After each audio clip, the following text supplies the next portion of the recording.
hit us up on Twitter, YouTube, Facebook, Instagram, whatever you want to do. Text us. That's easy too. Or just pick up the phone and dial us if you want to get your thoughts. Let's go first to Maury in Kentwood. Good morning to you, Maury. Happy Friday, day 2 of the NFL draft. How you feeling this morning, my friend?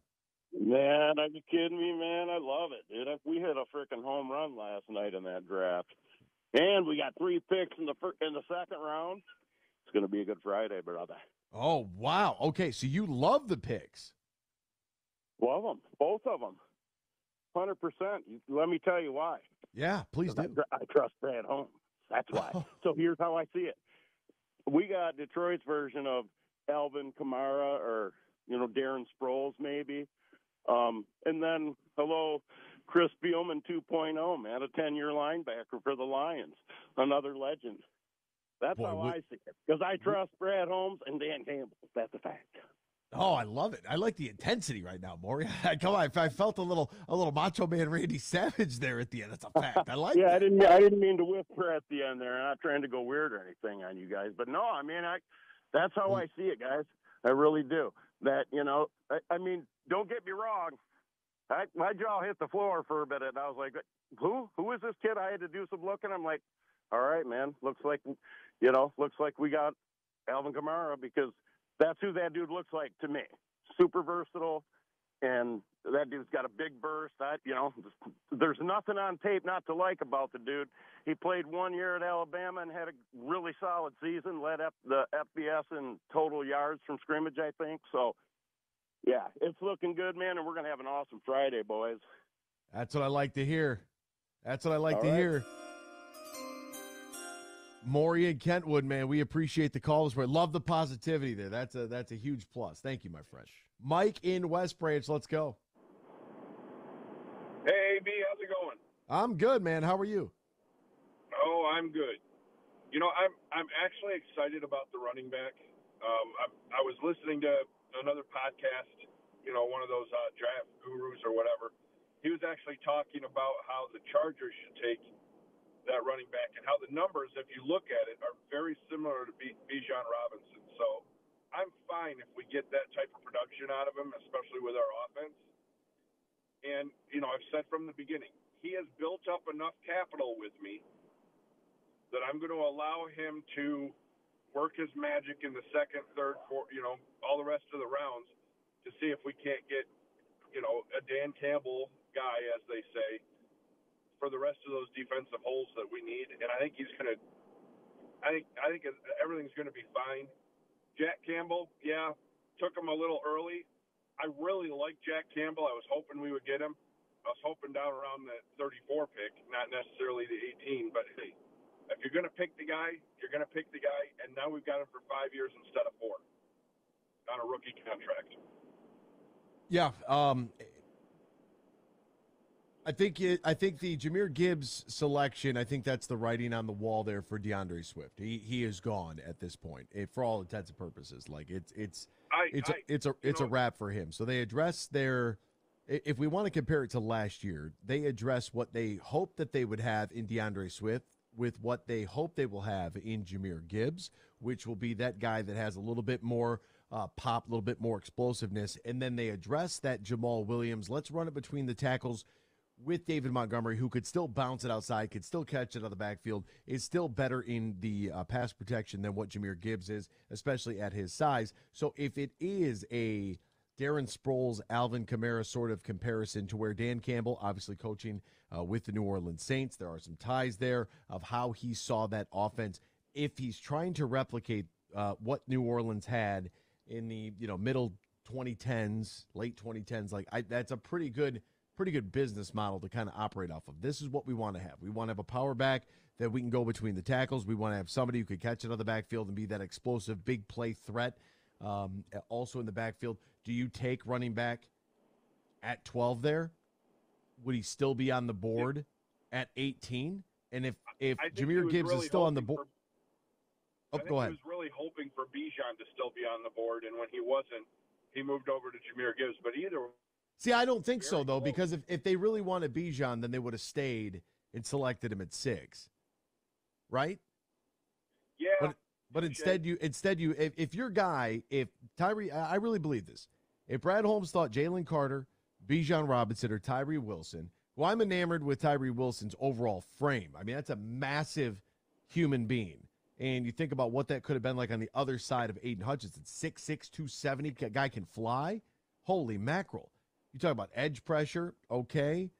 They decide with all three of those guys on the board, they still traded out, which says to me that they weren't interested in any of the three. It could have been that they were interested, but they're like, you know what? If Gibbs is our fourth-rated guy out of these four, and we're okay with him at 12, we can risk it and see if any of those other guys drop to 12 as well, because we know Gibbs will be here. I think it was more of a contingency plan if like Gibbs was like maybe their last option, but still had him rated in that first group of people. Let's get to John over in Detroit. John, good morning to you, my friend. How are you? Good morning. Good morning. How are you guys? Life is good, man. Oh, shoot. Is this JJ? It is JJ. All right. What do you got? Man, if I'm being honest, I don't get the pick. I don't get taking a running back in the first round when the Lions had the literally worst defense last year. I don't know what Brad Holmes did not see in Carter. I know he really didn't have a good combine or a pro day, but I feel like we definitely should have won defense. And I also think that Gibbs and Jack we could have got in the second round maybe. I just don't get it, man. Honestly, I do not get drafting a running back when we already have two that we're happy with. Would you have preferred that they stayed at the 6th pick instead of trading back with Arizona to 12? Oh, absolutely. Absolutely. And this is what I'm saying, man. Like, okay, so we have Kaminsky currently at our DN who, in my point, he's really a D tackle because he has zero pass rush moves, and he's not the fastest, but he's not a DN in today's pass game. So I just don't get it, man. I'm scratching my head along with a lot of Twitter GMs. So I just don't get it. I wish I actually knew what Brad is thinking, picking a running back in the first round, but let him cook. Let him cook. All right, there's John and Detroit. Let's get to New York Scott, who is on hold. Good morning, New York Scott. How are you, my friend? Oh, I'm doing fantastic. I could think logically, right? That's why the Giants picked Deonte Banks. They traded up one spot, exactly like I predicted. I thought 3 spots. I thought we traded up 3 spots, but they fell nicely. So, logical thinkers, I guess we think alike. I can't think stupid, so I just don't. I couldn't predict that for you guys at 6, right? I mean, your team signed Kenny Galladay to a generational contract. Don't talk about thinking logically here, Scott. This is literally the scene, boys, in Dumb and Dumber when Lloyd sells the van, and Harry's like, just when I thought you couldn't get any dumber, you totally redeem yourself. Easy, Kayvon Thibodeau. Easy now. That kind of idiot. You think this is a good move? You have 2 running backs that are serviceable for the next 3 years. DeAndre Swift will be gone by the weekend. He's gone. He didn't he underwhelmed and disappointed last year. DeAndre Swift's writing was on the wall, man. On the wall. There's no way in hell that you guys think that this is a logical choice. You're just defending it because you're on the radio. Everyone knows this is the worst pick since Eric Ebron. And the only difference is you needed a tight end when you picked Eric Ebron. You didn't need a running back. You just signed a $15 million man that you guys were salivating on, telling me how great he's going to be. He's a 3-down back. He's not leaving the field. And now you draft this guy that is a 3rd rounder at best? Come on. Let's put our head above the clouds. Wow, 3rd rounder at best? 2nd at best. The mid-2nd rounder. No one's drafting this man in the 1st round. It was ridiculous. And I don't care about draft grades either. I think your linebacker pick was killer. I like him better than the Georgia guy. I'll give you that much credit. I do like him better than Nolan that went way later. You win the Buckus Award to me. That means your nose is dirty. You want to get in it. You want to hit people. You want to hurt people. I love that pick. This pick was ridiculous. I can't even go on anymore. It makes me want to laugh. It's the worst pick I've seen since Ebron for any organization, and the Lions will be the Lions. And this is why the Lions will be the Lions, guys. I'm sorry. Like, somewhere something's got to stop, but I guess just not today. Wow. Anyways, there's I love it personally, but it's atrocious what I just watched. It's laughable what I just watched last night. So on paper, it's below an F. An F is a gentle grade. If there was a better letter to give you guys, it would be down the line further. But anyways, Bellino, good luck with taking the shots today, and hopefully they can redeem themselves tomorrow or tonight in the draft again. So have a great day, boys. Here, let's get to Bill and Jensen. Wants to talk about the Lions. Bill, good morning to you, my friend. How are you feeling? Jennison, how are you, my friend? Good, sir. Thank you. Appreciate it. Hey, I am probably a little disappointed with the first pick. I don't know if I'm not overwhelmed by it. I think he would have been there at 34. What it tells me anyways, as a lifelong Lion fan, not taking one of those other three guys that were on the board, whether at 6 you take Jalen Carter or you take the cornerback out of Oregon, that tells me that those guys do not believe in their coaching staff, that you cannot get Jalen Carter, get the best out of him, to push him and possibly get the best out of him and have him be that dominant player that he should be.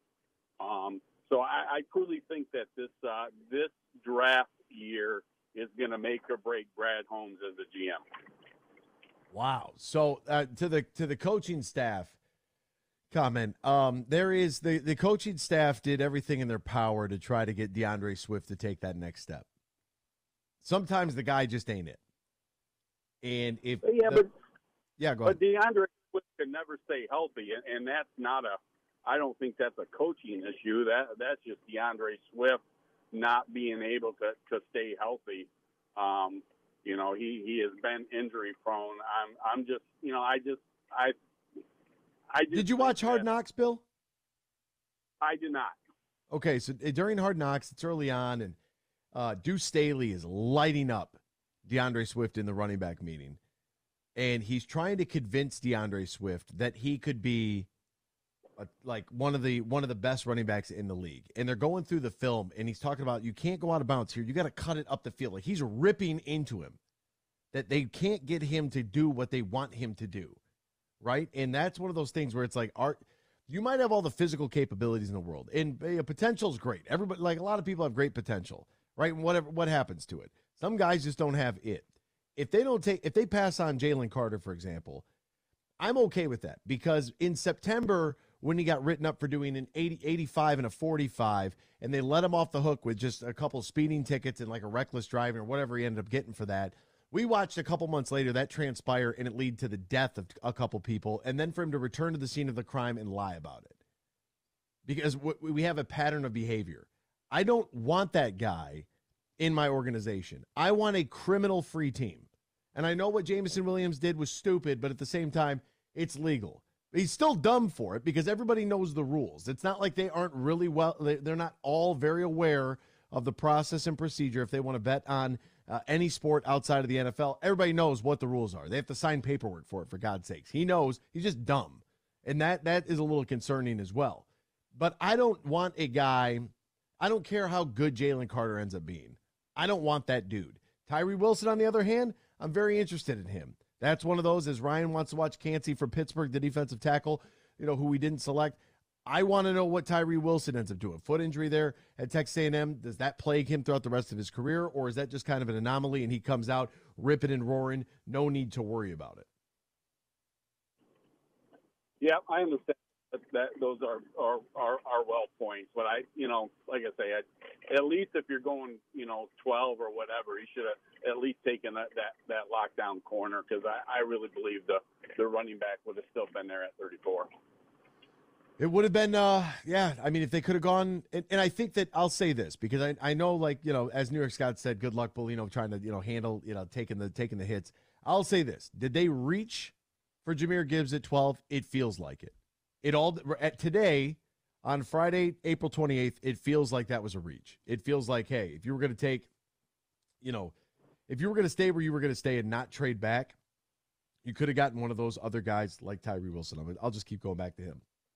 Or whomever. Yep. You could have went with Christian Gonzalez. Okay. But you traded back, and you still could have gotten Christian Gonzalez right there for the corner position. is Jahmyr Gibbs still available early second round with that 34th pick? That's the biggest question mark. Did they overreach for a guy who might have still been available later? Because it still feels like the consensus, going down to number 18 with Jack Campbell, the consensus is most rational football fans like that selection. We just slap a question mark on 12. Agreed. So, all right, guys. All right, partner. Hey, shout out to Jennison. Appreciate the call there. We got Big Key in Grand Rapids. Big Key, what's going on, my friend? Hey, how you fellas doing, man? What's going on, Big Key? How you feeling today about this Lions draft? Well, man, I'm a little confused, okay? Because when they traded to sit down from the 6, I'm thinking some big pick is going to come around. But I don't understand why you would go and then you could have got that running back in the second round. And then if you was going to use that number 6 to get a defensive player, you could have got better than what you got. You got Joey Porter out of Penn State, I believe, lockdown corner. You got the Wilson guy. So it just don't make sense of you giving that up to get what you got. It makes no sense to me.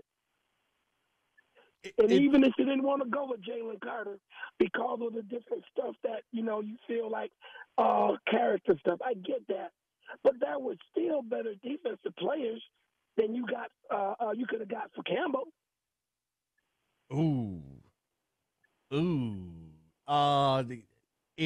If we're talking about the Lions staying at 6, and still having the availability to get Tyree Wilson out of Texas Tech, if you're staying at 6, or even if you move back where you might see Lucas Van Ness out of Iowa, or maybe there was Will McDonald from Iowa State. He went pretty high for Iowa State there, going to the New York Jets. Maybe you're thinking Christian Gonzalez, Kalijah Cansey, the other one that there's a couple of names there.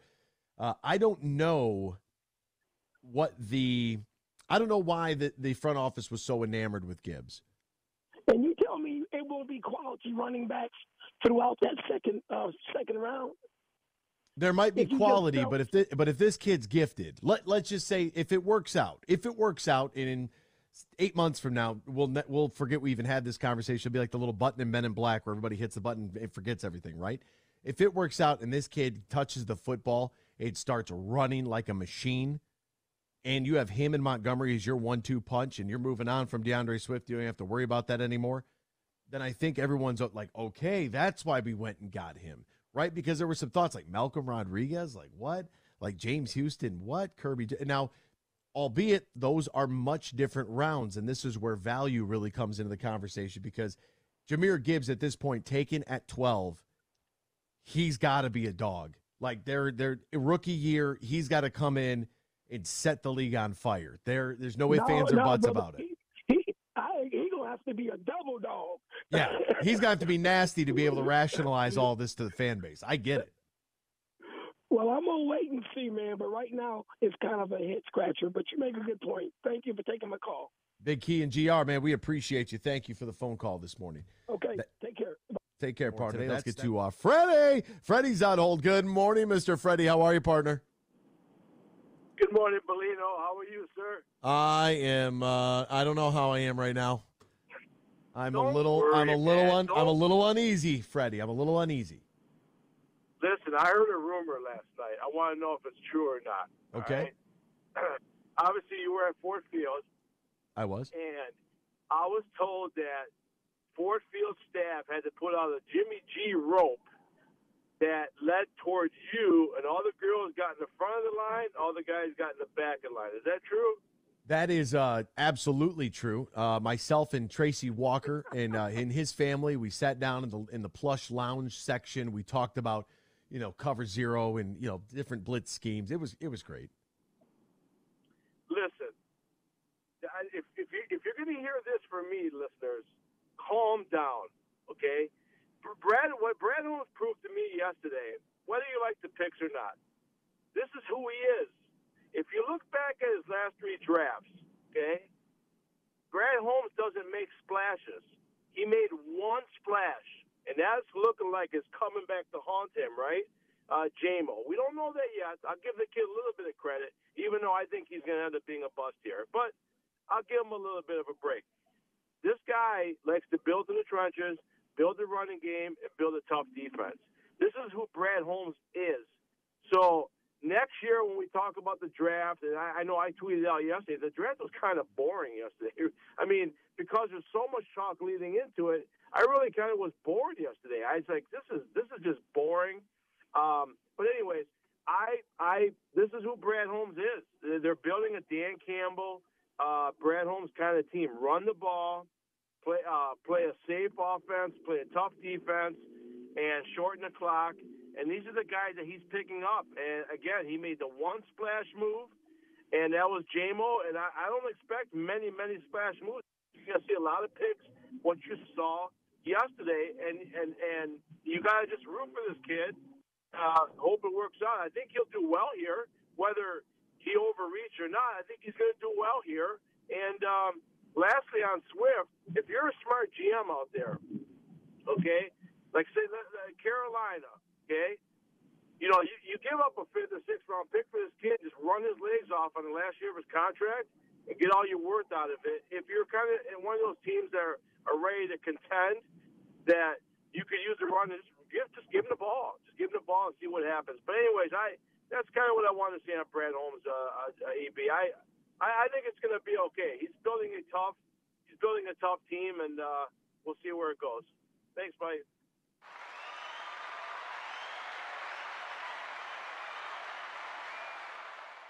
All right, let's get to the Meijer Supercenter guest line. That's where we have Trucker Dave on hold. Trucker Dave, good morning to you, my friend. And Bradley Trust, and Bradley Trust, and Bradley Trust. And no, you don't. We're not trusting Brad anymore. That is, like somebody said earlier, the same SOL stuff. It's just driving everybody insane. So why aren't you trusting Brad Holmes and his staff's evaluation of these two picks? Because with two people that easily could have been either late first round or even possibly made it in the second round. They could have easily traded back to the 18 to go back a few more spots, and they could have gotten your Jahmyr Gibbs. You could have gotten Jack in the second round. I mean, they're great players. I don't doubt them. I just think they way overpaid on them. I heard, and Trucker Dave, now I don't necessarily disagree with you, but at the same time, this whole easily could have done this, easily could have done that, these guys are still going to be there. There's no guarantee. So if you love that guy that much, and he knows, like running back at 12, like that, like he knows, trust me, they all know. Everybody in the room knew exactly what was going to happen this morning with everybody across the board. But now we got 6 running backs on the roster. You only got 2 that are going to play.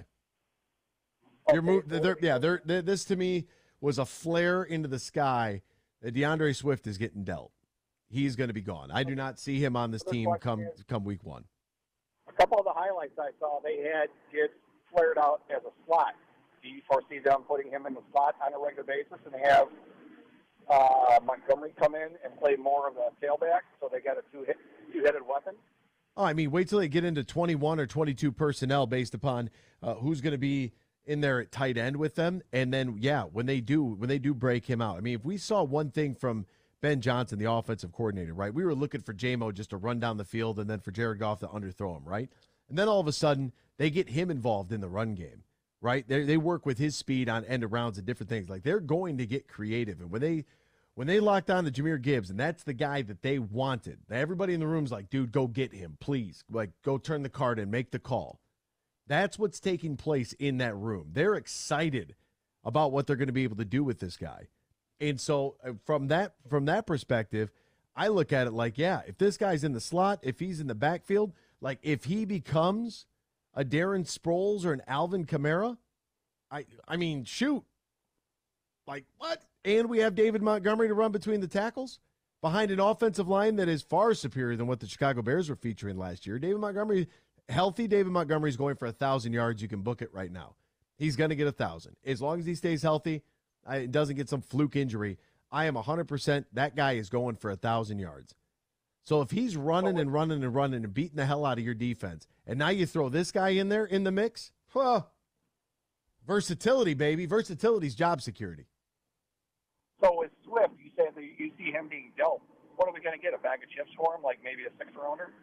You might, maybe, I don't know, 5th. Okay. Maybe. That's what Jeff Okuda was for 5th. Jalen Ramsey went for a 3rd. So maybe there's a team that sees Swift that says, yeah, well, there's something we could do here. We might be able to use him.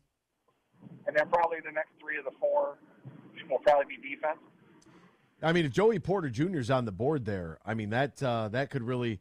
If he's at the board of 34, it's going to be awkward Thanksgiving for the Porter family. Yeah, because Dad is right there at the top of the draft with the Pittsburgh Steelers with the first pick in today's round. Let's get to GB Ritz, who is on hold right now. GB, good morning to you, my friend. How are you, partner? Well, I survived last night. I mean, I'm a little, I don't know, I'm indifferent about it, I guess, because I don't do as much studying about all these players that the Lions could select. I hear you guys talk about them and everything, and I'm not going to sit on the couch and try to outguess Brad Holmes and Dan Campbell. I think we just have to trust in their knowledge of, and that they did their research on everything, and they picked a player that they felt would fit their system. I like the choices in the sense that I like the speed this running back has and his hands. They showed a nice couple clips of him making some plays that could be very intriguing for Goff to be throwing to coming out of the backfield. I think this is going to be something to watch. And the linebacker, he played in the Big Ten. I mean, Iowa's known for linebackers. I think it's a solid choice. I'm taking the Steve Eisman, Mo Sider approach on these picks, at least the Gibbs pick. Steve Eisman went outside the box, shocked the NHL talking heads by taking Mo Sider, and so far it's worked out pretty damn well. So that's my opinion. Amen. It's good to CK and Mommy. CK, good morning to you, my friend. How are you, partner? Good. How are you, buddy? I'm fantastic. Happy Friday. I just wanted to throw a comparison out. I was just looking up. A guy named LaDainian Tomlinson was the number 6 pick in the draft. Actually was an inch taller, but 20 pounds lighter when he came out of Texas TCU. Yeah, the Horned Right. Frogs. Yeah.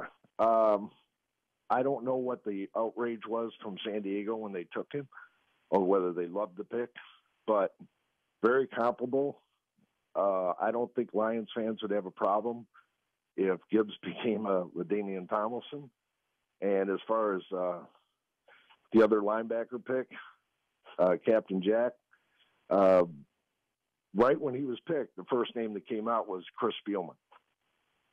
Well, I'm not saying he's going to be a Chris Spielman, but very smart guy, very similar in size, 2-time captain.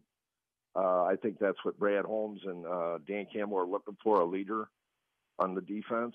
That kid looks like he could be that type of Chris Spielman type guy. I'm not saying he'll be Chris Spielman, but when you look at those 2 picks, if you had a comp to LaDainian Tomlinson and a comp to Chris Spielman, I don't think any Lions fans are going to be screaming in 2 years.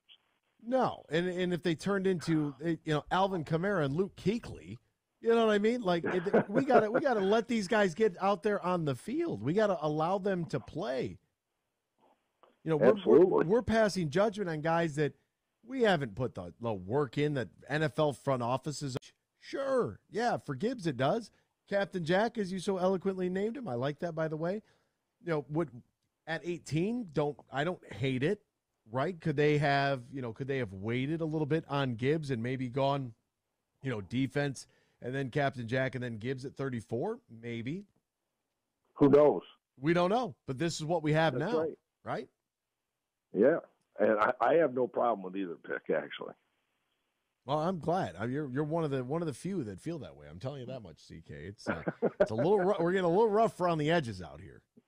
Well, in 2 years, everybody will be saying what a great job Brad Holmes did. That's the hope. That's the hope, is that this guy has such a knack and an eye for talent that if Onwuzurike can stay healthy at all, if he could ever get healthy, then who knows what his first two classes would actually be.